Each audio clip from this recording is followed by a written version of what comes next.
ये दोस्तों, इस वीडियो के अंदर मैं आपको काफ़ी ज़्यादा इंपॉर्टेंट टॉपिक के बारे में बात करूंगा। वो है इन्फ्लेशन। आपने भी ये सोचा होगा कि यार पहले हम जो चीज़ खरीदते थे और आज जो हम चीज़ खरीदते हैं वो इतनी ज़्यादा महंगी कैसे हो जाती है टाइम टू टाइम, या जो इन्फ्लेशन है वो क्यों बढ़ता है, जो महंगाई है वो लगातार क्यों बढ़ती रहती है, एंड क्या ये बढ़ना ज़रूरी है? क्या हमारी कंट्री के अंदर जो इन्फ्लेशन वो हर साल 7 से 8% की रेट से इंक्रीज़ होती है, क्या इसका इंक्रीज़ होना ज़रूरी है हमारी कंट्री के अंदर, या अगर ये इंक्रीज़ नहीं होगी तो क्या कॉन्सिक्वेंस होंगे? ऐसे मैं आपको बता दूं, अगर ये जो इन्फ्लेशन है वो इंक्रीज़ नहीं हो हमारी कंट्री के अंदर तो हमारी जो इंडियन इकोनॉमी है या जो वर्ल्ड है, पूरे वर्ल्ड के अंदर ही अगर इन्फ्लेशन इंक्रीज़ ना हो तो वर्ल्ड ख़त्म हो जाएगा, इंडियन इकोनॉमी ख़त्म हो जाएगी पूरे तरीके से। वो क्यों होएगी, या फिर जो है इन्फ्लेशन है उतनी ज़्यादा क्यों ज़रूरी है, और इस इन्फ्लेशन से हम कैसे बच सकते हैं? यानी कि हर साल जो हमारे मनी की 6% वैल्यू हर साल कम होती है, 6, 7, 8% जितने की रेट से जो इन्फ्लेशन वो इंक्रीज़ होती है।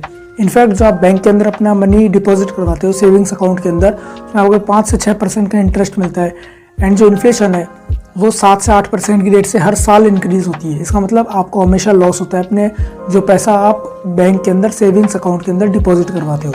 तो किस तरीके से हम इस इन्फ्लेशन से बच सकते हैं और क्या इन्फ्लेशन होना ज़रूरी है, इन सब चीज़ों के बारे में इस वीडियो के अंदर बात करने वाले हैं। तो अगर आप चैनल पर नए हो, चैनल को सब्सक्राइब करके नोटिफिकेशन बेल ऑन करें, क्योंकि मैं लगातार मेरे चैनल के ऊपर फाइनेंशियल एजुकेशन या इन टॉपिक्स से रिलेटेड वीडियोस लाता रहता हूँ। वीडियो अच्छा लगे तो वीडियो को लाइक करना एंड अपने फ्रेंड्स के साथ भी शेयर करना जिसको इन चीज़ों के बारे में नहीं पता हो। ज़्यादा टाइम को वेस्ट नहीं करते हुए वीडियो को शुरू करते हैं। तो सबसे पहले जो इन्फ्लेशन होती क्या है? तो इन्फ्लेशन यानी कि महंगाई। जैसे कि आप जानते हो हर साल जो चीज़ है वो महंगी होती रहती है, जो महंगाई बढ़ती रहती है वही होती है इन्फ्लेशन। तो जो इन्फ्लेशन वो इंक्रीज़ होना क्यों ज़रूरी है, तो मैं आपको सिंपल लैंग्वेज के अंदर बताना चाहूँगा। इन्फ्लेशन यानी कि महंगाई हर साल 6% की रेट से इंक्रीज़ हो रही है। इसका मतलब जो प्राइस है पर्टिकुलर कमोडिटी की, हर कमोडिटी की जो प्राइस है वो 6, 7, 8% की रेट से इंक्रीज़ हो रही है। तो इससे जो मार्केट के अंदर बूम आता है। अब मान लो कि जो इन्फ्लेशन है वो इंक्रीज़ नहीं होगी, यानी कि 0% पे रह गई इन्फ्लेशन हर साल, यानी कि डिफ्लेशन आ गया कंट्री के अंदर। तो इससे जो है वो अनएम्प्लॉयमेंट लेवल इंक्रीज़ होएगा। क्यों होएगा? क्योंकि जो इन्फ्लेशन है वो इंक्रीज़ नहीं हो रही, इसका मतलब कंट्री के अंदर डिफ्लेशन आ चुका। इसका मतलब जो प्रोडक्ट्स की जो प्राइस है वो इंक्रीज़ नहीं हो रही, प्राइस जो है वो कम हो रही है। तो अब जो कंज्यूमर है वो क्या सोचेगा कि यार प्रोडक्ट की जो प्राइस है वो 5 साल बाद कम होगी, जबकि ऐसा क्या होता है 5 साल बाद बढ़ती है या 1 साल बाद ही बढ़ती है। तो कंज्यूमर क्या सोचेगा, यार हम 1-2 साल बाद खरीदेंगे ना, जब इसकी प्राइस कम होगी हम अभी क्यों खरीदे? तो इससे जो डिमांड है एक पर्टिकुलर कंट्री के अंदर है, पर्टिकुलर कमोडिटी की या पर्टिकुलर इकोनॉमी के अंदर जो डिमांड है वो बहुत कम हो जाएगी, क्योंकि सब ये सोचेंगे कि हम बाद में खरीदेंगे। तो इससे जो कंजम्पशन फंक्शन है वो बहुत ज़्यादा कम हो जाएगा। एंड अगर कंजम्पशन फंक्शन कम होएगा, क्योंकि डिमांड बढ़ नहीं रही, सप्लाई वैसी की वैसी ही है, तो प्राइस है वो क्रैश कर जाएंगे। एंड जो अगर प्राइस बढ़ेंगे नहीं, यानी कि डिमांड बढ़ेगी नहीं, तो जो अनएम्प्लॉयमेंट लेवल वो इंक्रीज़ होगा, क्योंकि बिजनेसेस बंद होने लग जाएंगे। तो जो फायर आउट का सिस्टम होएगा तो जो अनएम्प्लॉयमेंट लेवल वो इंक्रीज़ होएगा। जो इकोनॉमी है वो बिल्कुल पूरे तरीके से ख़त्म हो जाएगी, क्योंकि डिमांड बढ़ नहीं रही, इससे डिमांड कम होएगी, जो कंजम्पशन फंक्शन वो कम होएगा, इससे एम्प्लॉयमेंट इंक्रीज़ होएगा, एंड वही जो इकोनॉमी है वो डाउन हो जाएगी। इस वजह से जो इन्फ्लेशन का लगातार इंक्रीज़ होना बहुत ज़्यादा ज़रूरी है। अब कितने % की इन्फ्लेशन ज़रूरी है? अब जो डेवलप्ड कंट्रीज़ है उसके अंदर 2 to 3% अप्रोक्सीमेटली इन्फ्लेशन, एंड हमारी कंट्री के अंदर यानी कि जो डेवलपिंग कंट्री है फॉर एग्जांपल इंडिया, इसके अंदर जो इन्फ्लेशन की जो रेट है वो 6, 7, 8% की रेट से होती है। एंड हमारी कंट्री के अंदर भी इसी रेट से जो इन्फ्लेशन बढ़ता है। तभी आप ये चीज़ नोटिस करते होंगे कि आज जो चीज़ आप 100 रुपये में ख़रीद रहे हो, अगले साल यानी कि 1 साल बाद उस चीज़ की प्राइस है वो 108 रुपये या 107 रुपये हो जाएगी, बिकॉज ऑफ इन्फ्लेशन। इतनी रेट से इन्फ्लेशन इंक्रीज़ होता है कंट्री के अंदर। अब सबसे ज़रूरी चीज़ कि इन्फ्लेशन तो एक राक्षस है, एक तरीके से चोर है, जो हमारे जेब में से पैसा 7 से 8% की रेट से हर साल कम कर रहा है। तो इससे बचे कैसे? तो देखो, मैंने इससे रिलेटेड काफ़ी बार बताया है मेरे चैनल के ऊपर, एंड मैं फिर बताऊँगा, दैट इज़ इन्वेस्टमेंट। इसके अलावा कोई ऑप्शन नहीं है, आप इन्फ्लेशन से नहीं बच सकते। सेविंग्स अकाउंट के अंदर तो बिल्कुल नहीं बच सकते, क्योंकि इसके अंदर तो आपको जो मनी की वैल्यू है वो लूज़ ही हो रही है। इसका सबसे बेस्ट तरीका है वो है इन्वेस्टमेंट। इनफैक्ट आप 100 रुपये से भी चालू कर सकते हो इन्वेस्टमेंट आप बिटकॉइन के अंदर कर सकते हो, आप stock market and mutual funds के अंदर कर सकते हो। इनफैक्ट मैंने खुद ने किया है, मेरा खुद का पोर्टफोलियो है, कभी आप कहोगे तो मैं आपको दिखा दूंगा।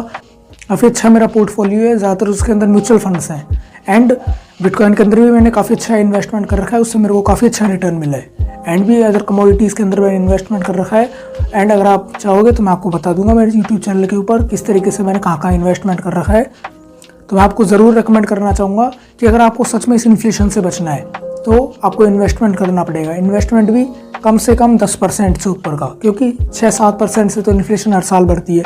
तो जब तक आप इन्फ्लेशन को ही नहीं काट पाओगे, इन्फ्लेशन के काटने के बाद भी आप 2-3% का ही फ़ायदा उठा रहे हो, यानी कि 10% का, तो भी कोई फ़ायदा नहीं है। तो इसलिए कम से कम 10% का तो होना ही होना चाहिए। 15%, 16% का भी, इनफैक्ट 20% तक का भी आपको रिटर्न आराम से मिल जाएगा मार्केट के अंदर। तो 10% से ऊपर तो होना ही होना चाहिए। 15 से 20% पे आप इन्वेस्ट करो अपने मनी को, ताकि जो आप इन्फ्लेशन को काट के एंड कंपाउंडिंग का बेनिफिट ले सको। एंड अब यहाँ पर दूसरी सिचुएशन आती है कि अगर इन्फ्लेशन बहुत ज़्यादा हो जाए तो, यानी कि हाइपर इन्फ्लेशन हो जाए तो, यानी कि इन्फ्लेशन 200, 300, 500, 1000% की रेट से इंक्रीज़ हुए तो इसके लिए मैंने डिटेल वीडियो बनाया हुआ है। एंड यही एक रीज़न है जिस वजह से जो हमारी गवर्नमेंट है, जो हमारी RBI है, वो बहुत ज़्यादा नोट्स प्रिंट नहीं करती। क्यों नहीं करती, मैंने वीडियो बनाया हुआ है, ऊपर आई बटन में मैं वो वीडियो डाल दूंगा।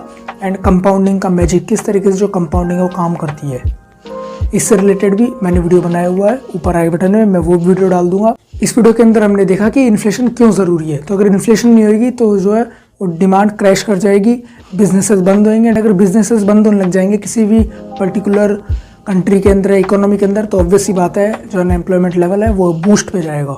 एंड सेकंड, आप इन्फ्लेशन से कैसे बच सकते हो, दैट इज़ इन्वेस्टमेंट। इन्वेस्टमेंट भी कम से कम 10% से ऊपर का तो करना ही करना पड़ेगा, वो तो मस्ट नीड आ गई, इतना तो आपको करना ही करना पड़ेगा। एंड हाइपर इन्फ्लेशन क्या होता है, जब इन्फ्लेशन बहुत तेज़ी से इंक्रीज होती है उसके क्या कॉन्सिक्वेंस हैं। एंड इसी वजह से जो इकोनॉमी, एंड इसी वजह से जो हमारी RBI है, जो हमारी गवर्नमेंट है, वो बहुत ज़्यादा नोट प्रिंट नहीं करती। नहीं तो आपने को भी यार सोचा होगा कि जो RBI है, हमारी गवर्नमेंट है, बहुत ज़्यादा नोट प्रिंट कर दे, सबको बांट दे, क्या प्रॉब्लम है। बट ऐसा ही सेम जिम्बाब्वे ने किया था। एंड अगर हमारी गवर्नमेंट भी ऐसा कर देगी तो हाइपर इन्फ्लेशन हो जाएगी, यानी कि उस मनी की कोई वैल्यू नहीं रहेगी। इससे रिलेटेड मैंने काफ़ी अच्छे समझाया हुआ है मेरे इस वीडियो के अंदर, ऊपर आई बटन में मैं वीडियो डाल दूंगा। आपको यहाँ पे थंबनेल दिख रहा होगा उस वीडियो का, आप इस वीडियो को जाके देख सकते हैं। एंड आप मुझे कमेंट बॉक्स के अंदर बता सकते हैं आपको नेक्स्ट वीडियो कौन सा टॉपिक के ऊपर चाहिए। वीडियो अच्छा लगा हो तो वीडियो को लाइक करना, अपने फ्रेंड्स के साथ शेयर करना। चैनल पर अगर आप नए हो, चैनल को सब्सक्राइब करके नोटिफिकेशन बेल भी ऑन करना, तभी आपको नई वीडियो की नोटिफिकेशन सबसे पहले मिलेगी।